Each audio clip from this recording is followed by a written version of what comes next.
Hello geeks and gamers, it's Jeremy coming to you with another video, and today we're going to talk about the evil witch, the wicked witch of Lucasfilm, Kathleen Kennedy.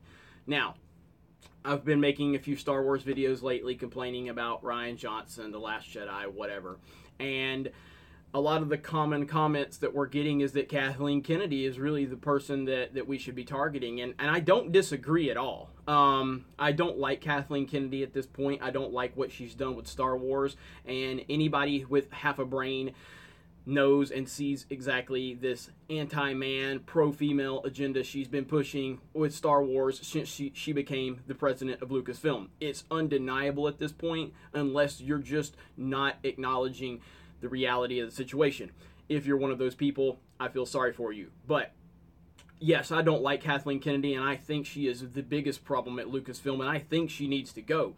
Here's the problem. This woman is incredibly powerful in Hollywood. Like, it's not just a normal person in Hollywood's power. She has probably top tier power. She's involved with everyone. She's married to Frank Marshall, who's a massive Hollywood producer. She's friends with Spielberg. Clearly she's close with George Lucas because he just handed her Lucasfilm. Bob Iger, president CEO of Disney, obviously she has a close relationship with him. She knows all the powerful people. This woman has attached her name to some of the biggest blockbusters in the history of Hollywood. She's basically done nothing.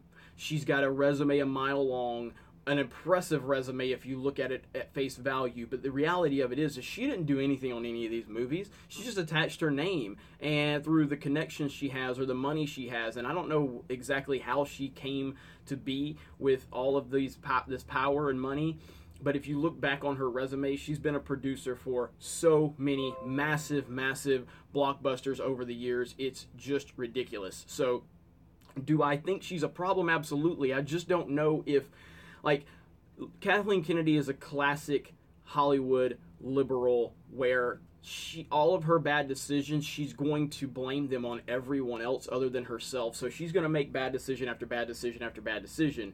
And instead of owning those decisions, she will blame this on every other person, any other radical group they can come up with, any kind of fake story they can kind of push out there. She's not going to take ownership in what she's doing. Then they will burn the thing to the ground. They'll fire everybody else but her, and then eventually they will course correct because the business model has failed financially, and then once she course corrects, then she will suddenly get credit for course correction.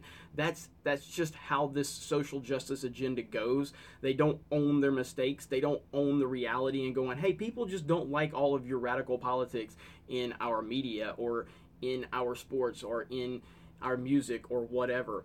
And then now again, and that goes for both sides. Like, the problem is right now we're dealing with Hollywood, and Hollywood is predominantly liberal, and they think that they should push all of their liberal ideology into our media just so they can push their agendas. If it was a right-wing agenda being pushed, I would have the same exact mentality. The problem is all of you people that are claiming that you support this is like, why is that a big deal?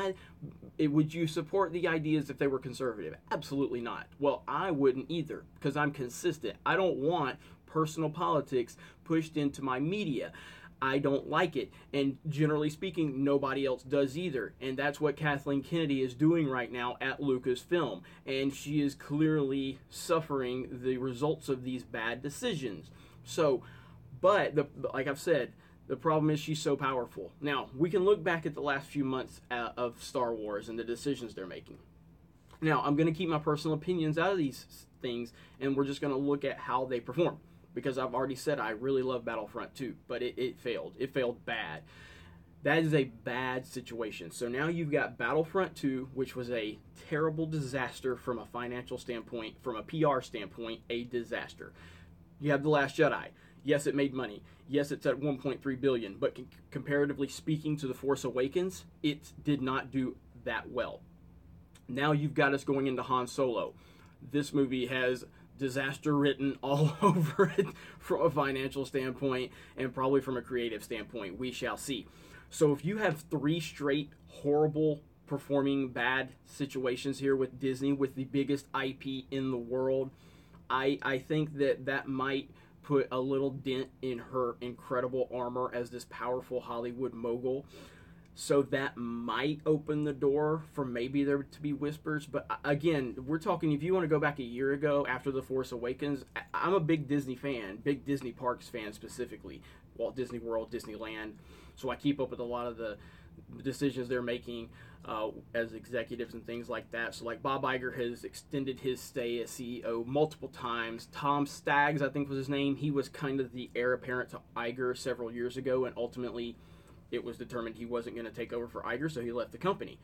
I heard rumblings back then on a lot of the podcasts and a lot of this Disney sites that I follow that Kathleen Kennedy might be up for the role to ultimately take over for Bob Iger. Again, I haven't heard that in a long time, but that just shows the type of echelon this woman is in. She is powerful. So I don't think she's going to fall anytime soon. So that's why I don't really try to put a lot of my attention on her, because she's just, they will fire everybody surrounding her and everybody associated with anything before they would ever touch her. So that's the problem right now with the Wicked Witch of Lucasfilm, and I don't, all we can hope for is that, and I hate hoping for failures from Star Wars because I love Star Wars so much and I want to see Star Wars be good and successful, but the reality of it is I don't think anybody thinks Han Solo is going to be successful. So it's going to be interesting to see, after 3 straight hiccups, what's going to happen. Are they going to start getting rumblings to say maybe we need to replace her or whatever? I think that's a pretty far-fetched thought, but I guess it's not completely outside of the realm of possibility, especially how my thought process was several months ago. So we shall see. What do you guys think? I know most of you want her gone. I want her gone, but the reality is I just don't think, I think she's so powerful that I just don't think it's a realistic option at this point. But what do I know? I'm just a guy on YouTube. So thank you guys for checking out this video. Check out geeksandgamers.com. Check out Geek Pulse Radio. Check out our Patreon account, patreon.com/geeksandgamers. You guys have a great day. We will talk to you later.